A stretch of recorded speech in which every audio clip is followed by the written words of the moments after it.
Party cadre అని చెప్పదు మామూలుగా జనరల్. సార్ మీ పేరేంటి సార్? సురేష్ అండి. ఏం చేస్తూ ఉంటారండి?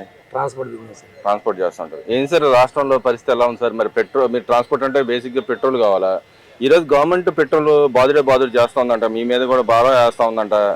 నిజమెంత ఉందంట? నిజంగానే గవర్నమెంటే కావాలని చేస్తుందా, లేకపోతే విదేశాల్లో ఉన్న ప్రభావం వల్ల పెట్రోల్ ఛార్జీలు పెరిగినాయి అంటారు ఇక్కడ?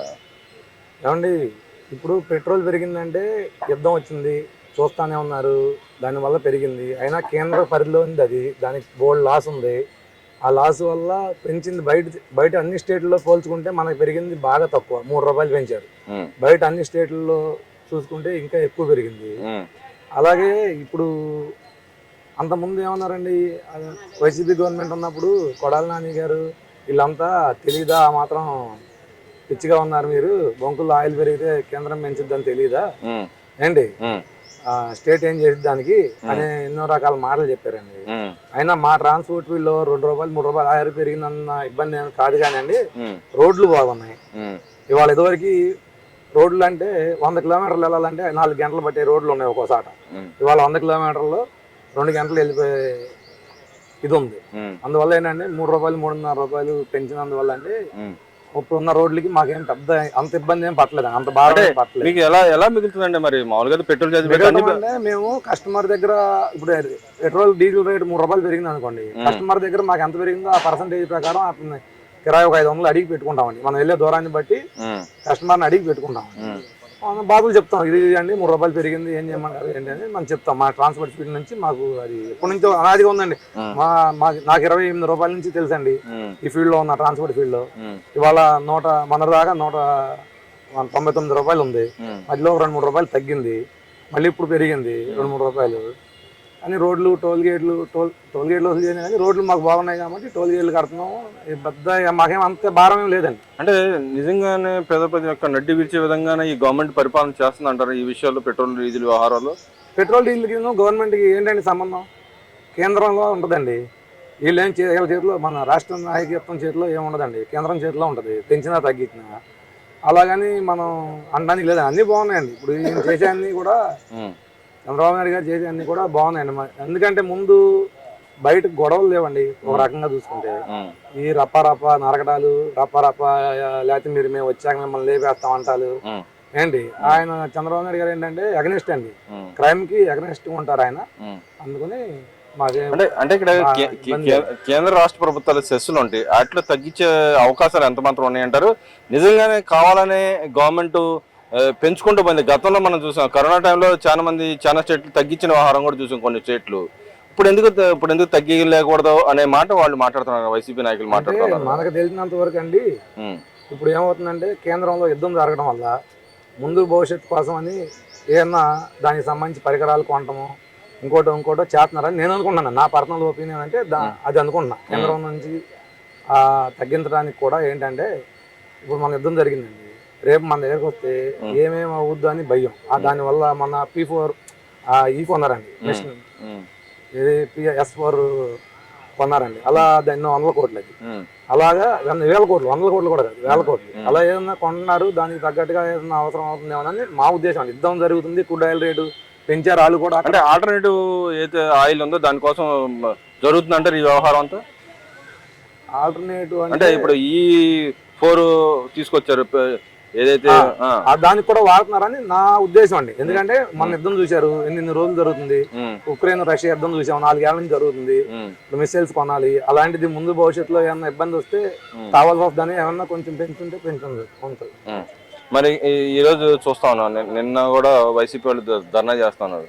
ఈ రాష్ట్ర ప్రభుత్వమే భారం వేస్తున్నాం పేద ప్రజల మీద, మేము చేసిన దానికి పట్టించుకోవట్లేదు, పేద ప్రజలు అంటే లెక్కలేదనే విధంగా మాట్లాడుతూ ఉన్నారు వాళ్ళ నాయకులు.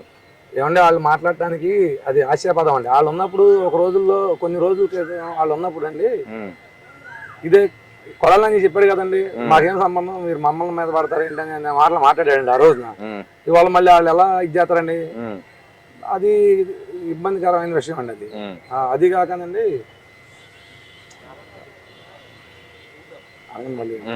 సరే, మరి ఇంకో రకంగా చూసుకుంటే ఇప్పుడు అయితే 2.5 ఏళ్ళు అయిపోయింది, మరి 2 ఏళ్ళు అయిపోయింది ఈ గవర్నమెంట్ వచ్చి. ఏం మార్పులు చూసారంటారు? రాబోయే రోజులు ఇంకా మార్పులు రావచ్చు? 2 ఏళ్ళు అయిపోయినా సరే పెన్షన్లు అండి, డోర్ టు డోర్ ఇస్తున్నారు. 4,000 పెన్షన్ ఇస్తున్నారు. ఏ స్టేట్ లో ఉంది చెప్పండి 4,000 పెన్షన్? ఒక ఆంధ్రప్రదేశ్ తప్ప 4,000 పెన్షన్ పలానా స్టేట్ లో ఉందని చెప్పండి మీరు. 4,000 పెన్షన్ డోర్ టు డోర్ ఇస్తున్నారు. ప్రతిదీ సూపర్ 6 లో చెప్పిన ప్రతి హామీ ఏంటి 99% హామీలన్నీ పూర్తి చేశారండి. ఇంకా ఇంకా దేనికోసం జనాలు వ్యతిరేకంగా ఉంటారు చెప్పండి. అంటే పథకాల పేరు చెప్పి దోచుకోవడం దాచుకోవడం తప్పితే ఏం జరగట్లేదు ఈ గవర్నమెంట్. అది వైసీపీ వాళ్ళు చేసే పని అండి. దోచుకుంటాం దాచుకుంటాం. లెక్కర్కి లెక్కర్ వాళ్ళ టైంలో లెక్కర్ అమ్మారండి. ఎప్పుడన్నా వాళ్ళు స్కానర్ పెట్టి డబ్బులు తీసుకున్నారండి? స్కానర్ లేకుండా డబ్బులు తీసుకున్నారు. దోచుకోవడం దాచుకున్నాం అండి. అదండి లెక్కల్లో రాకుండా ఉంటదండి. ఇప్పుడు స్కానర్లు వచ్చేసి ప్రతిదీ డిజిటల్ అంటున్నారు. Toll gate even toll gate కూడా వెళ్ళి అక్కడ ఆగకుండా వెళ్ళిపోయే పరిస్థితి తీసుకొచ్చారండి. ప్రతిదీ డిజిటల్ అయిపోయింది. ఇంక ఇప్పుడు స్కామ్ చేసే ఉండడానికి దానికి ఏంటంటే ప్రూఫ్ ఏంటండి? మరి ఇక్కడ చూసుకుంటే మీరు ఏదో టోల్ గేట్లు అంటున్నారు. గతంలో టోల్ గేట్ వ్యవస్థ ఎలా ఉండేదండి, ఇప్పుడు ఎలా ఉందండి? ఇదివరకు అండి 10 నిమిషాల నుంచి 15 నిమిషాలు ఆగాల్సి వచ్చేదండి ఒక టోల్ గేట్ దగ్గర. ఇప్పుడు లేటెస్ట్ టెక్నాలజీతో ఆగే పరిస్థితి కూడా లేదండి. ఒక 5 నిమిషాలు కూడా ఆగుతుందని ఇప్పుడు ఈ మధ్యకాలంలో తెలియదండి. మాకైతే ఏం ఇబ్బంది లేదండి. ట్రాన్స్పోర్ట్ ఫీల్డ్ తరఫు నుంచి మాకైతే ఏం ఇబ్బంది లేదు. అంటే ఈ భారం ఇప్పుడు మీ కస్టమర్ల మీద వేస్తారు అనే మీకు ఏమన్నా ఉందంటారా? కస్టమర్ల మీద భారం పడుతుంది అనే ఆలోచన ఏమన్నా? అంటే కస్టమర్ మీద భారం అంటే అంత ఓవర్గా కాదండి. 3.5 రూపాయలు పెరిగితే అంత భారం ఏం పడదండి. ఏమన్నా ఒక 20 రూపాయలు 15 రూపాయలు అలా పెరిగితే ఒకసారి పడుద్ది కానీ భారం అంత కస్టమర్ మీద పడదండి. మరి ఇంకో పక్కన చూసుకుంటే సంక్షేమ పథకాలు ఒక పక్కన, అభివృద్ధి విషయంలో రాష్ట్ర గవర్నమెంట్ ఎలా ఉందండి ఈ 2 సంవత్సరాల పరిపాలన? ఇంకా దాని గురించి అయితే చెప్పే పని లేదండి. అంత అభివృద్ధి జరుగుతుందండి. ఏం జరుగుతుందండి? అమరావతిలో కానీ, భోగాపురం ఎయిర్పోర్ట్ కానీ, మొన్న గూగుల్ డేటా సెంటర్ కానీ, ఇలా చెప్పుకుంటూ వెళ్తే ఇవాళ లోకేష్ గారు చేసినంత తెగువ, ఆయన చూపినంత శ్రద్ధ ఇప్పుడు వచ్చే కంపెనీలు చూసుకుంటే అంత ఉందండి. లిస్ట్ కావాలంటే నేను ఇస్తాను మీకు. అంటే మీరు ఆ మాట అంటారు కానీ ఏదైతే పెట్టుబడులు అని చెప్పి భూదందా చేస్తుంది గవర్నమెంట్, లోకేష్ గారు సార్ 20 నడుస్తా ఉందని చెప్పి 20 లక్షల ఉద్యోగాలు ఇవ్వాలనే ఆలోచన ఉందండి. 20 లక్షల ఉద్యోగాలు ఇవ్వడం అంటే మామూలు విషయం కాదండి. బయట నుంచి ఇప్పుడు ఇదివరకు మన వాళ్ళు ఇక్కడ నుంచి వెళ్ళి బయట స్టేట్ లో ఎలా ఉద్యోగాలు చేస్తున్నారో అలా ఇప్పుడు ఇక్కడికి వచ్చి చేసే పరిస్థితి వస్తాయండి.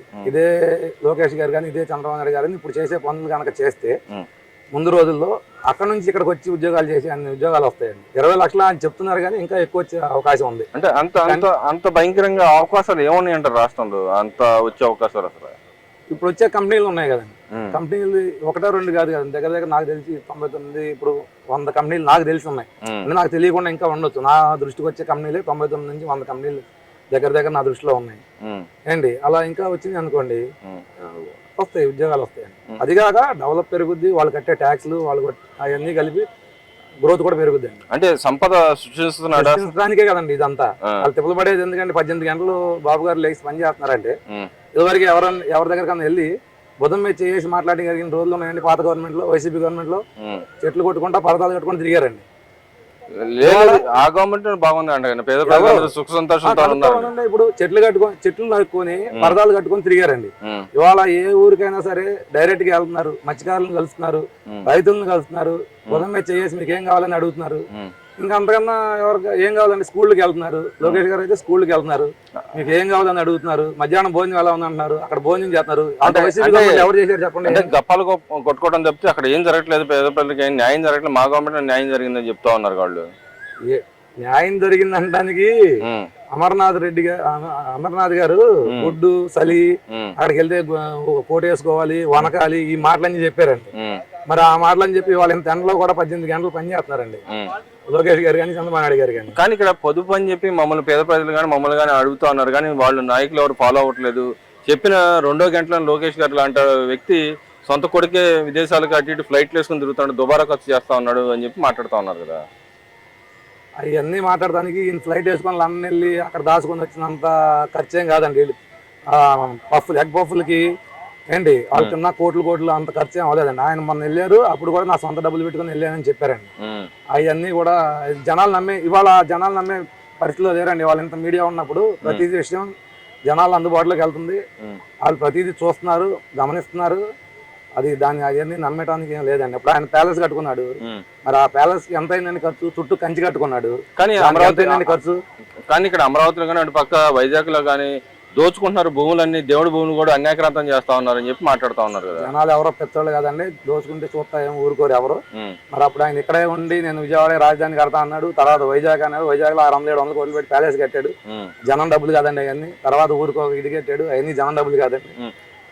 అలా జనం డబ్బులు వేస్ట్ చేయడం అంటే అదండి, ఇది కాదండి. ఆ.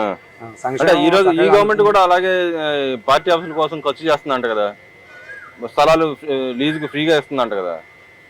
అవునండి, అవసరానికి ఎంత ఇచ్చారో అంత ఇస్తున్నారు, కానీ వాళ్ళకిలాగా ఇష్టానుసారంగా ఎవరు చేయలేదండి. ఇక్కడ ఎంత అవసరం ఉందో దాన్ని బట్టి ఇస్తున్నారు. ఆ, మాకు కూడా చూస్తున్నాం కదండి, జనాల్లో తిరుగుతాం మేము, అన్నిసార్లు అడుగుతూ ఉంటాం ఏంటి పరిస్థితి ఎలా ఉందని. ఉమ్.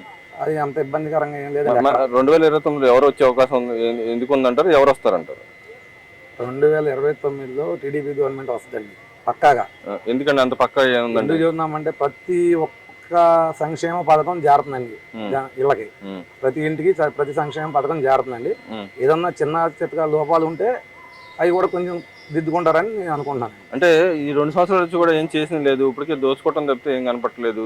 పథకాలు కూడా సూపర్ 6 సూపర్ 7 ఫెయిల్యూర్ అయిపోయాయని చెప్పి మాట్లాడుతాను గవర్నమెంట్. ఇప్పుడు ఇది మా 1వ డివిజన్ అండి. 1వ డివిజన్ లో మా ఎమ్మెల్యే గారు బోండం హైదరాబాద్ గారండి. మేము ఇప్పుడు మీ బోట్ వాళ్ళు ఎవరైనా వచ్చి అన్న మాకు ఈ పని కావాలి, పెన్షన్ కావాలి, లేకపోతే రోడ్డు కావాలి, లేకపోతే మా ఇంటికాడ పలానా ఇబ్బంది ఉందంటే ఎమ్మడే చేసి పెడుతున్నారండి. అలా 9 కోట్ల వర్కులు చేశారండి మాకు మా దగ్గర మా డివిజన్కి. అంటే అందుబాటులో ఉన్నారంటే గత ఎమ్మెల్యేకి తేడా ఏం కనిపిస్తుంది అంటారు? అందుబాటులో ఉంటున్నారు. 9 కోట్ల వర్కులు జరిగిందండి నాకు తెలిసి మా ఏరియాలో. గతంలో అసలు రోడ్డు వేసిన వాళ్ళు కానీ అడిగేవాళ్ళు ఎవరండి, భయం అడిగితే కేసు పెడతారని. మరి ఎమ్మెల్యే గారు అందుబాటులో ఉండేవాడు? ఎమ్మెల్యే గారు కూడా వాళ్ళు ఇష్టం వచ్చినప్పుడు ఉండేవాళ్ళు. ఇప్పుడు మాకు అలా కాదండి, ఏ పని ఉన్నా కానీ ఎమ్మటే ఏంటి పని అని అడుగుతున్నారు, మాకు ఎమ్మటే చేసి పెడుతున్నారు. ఆయన అసలు ఇంకా మా ఎమ్మెల్యే గారు అయితే మీరు రావట్లేదని నన్ను పిలవండి, నేను ఎక్కడికైనా వచ్చేస్తాను, నేను చూసుకుంటాను అన్నారు. ఇంకా అంతకుమించి ఎవరికి ఏం కావాలండి. బోండం ఉమేశ్వర గారు మంచిగా వర్క్ చేస్తున్నారు.